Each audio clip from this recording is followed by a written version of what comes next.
Assalamualaikum warahmatullahi wabarakatuh. Di sini saya sebagai moderator dari kelompok 2 yang akan menyampaikan materi tentang ethical governance dari mata kuliah Etika Bisnis dan Profesi.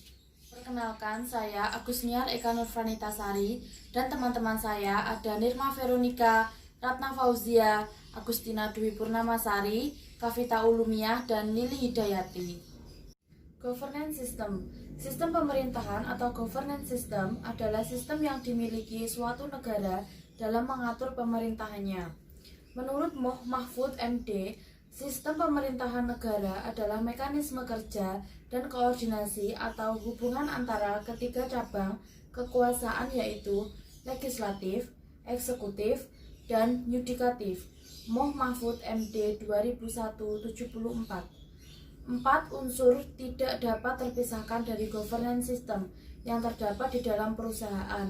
Yang pertama ada komitmen on governance, yang kedua ada governance struktur, yang ketiga ada governance mekanisme, yang keempat ada governance outcomes. Baik, selanjutnya ada budaya etika. Budaya etika yang baik akan menghasilkan hal yang baik pula. Tidak hanya dalam kehidupan bermasyarakat, budaya etika juga harus diterapkan dalam berbagai bidang, misalnya bisnis. Konsep etika bisnis bercermin pada corporate culture atau budaya perusahaan. Menurut Coulter 1997, budaya perusahaan merupakan karakter suatu perusahaan yang mencakup pengalaman, cerita, kepercayaan, dan norma bersama yang dianut oleh jajaran perusahaan. Mengembangkan struktur etika korporasi. Pengembangan struktur etika korporasi berguna dalam mencapai tujuan perusahaan yang lebih baik dan sesuai dengan norma yang ada, membangun entitas korporasi dan menetapkan sasarannya. Pada saat itu perlu prinsip-prinsip moral etika ke dalam kegiatan bisnis secara keseluruhan diterapkan, baik dalam entitas korporasi, menetapkan sasaran bisnis, membangun jaringan dengan para pihak yang berkepentingan atau stakeholders, maupun dalam proses pengembangan diri para pelaku bisnis sendiri. Penerapan ini diharapkan etika dapat menjadi hati nurani dalam proses bisnis sehingga diperoleh suatu kegiatan bisnis yang beretika dan mempunyai hati. Tidak hanya mencari untung belaka, tetapi juga peduli terhadap lingkungan hidup, masyarakat, dan para pihak yang berkepentingan atau stakeholders. Kode perilaku korporasi atau Corporate Code of Conduct.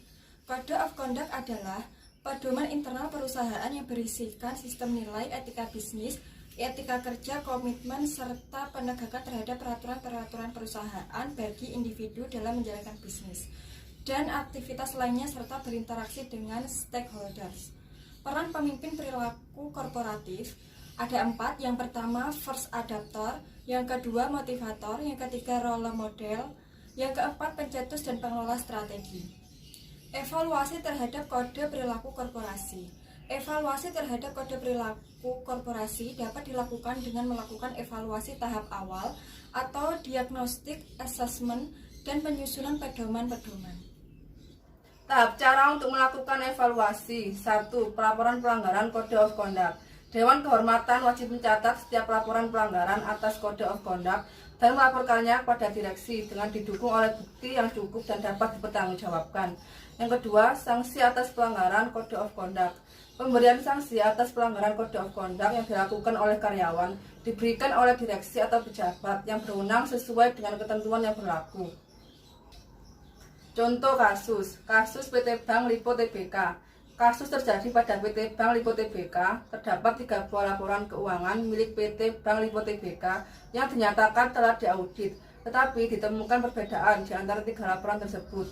Hanya 1 dari 3 laporan tersebut yang diaudit dengan opini wajar tanpa pengecualian dari akuntan publik DRS Rucat Kosasih dari KAP Prasetyo, Sarwoko, dan Sanjaja, yaitu laporan per 30 September 2002 dengan laporan auditor independen nomor Rek 003102 dengan tanggal ganda tertanggal 20 November 2002, terkecuali untuk catatan 40A tertanggal 22 November 2002 dan catatan 40C tertanggal 16 Desember 2002 yang disampaikan pada manajemen PT Bank Lipo Tbk pada tanggal 6 Januari 2003, sedangkan 2 laporan keuangan lainnya ternyata belum diaudit.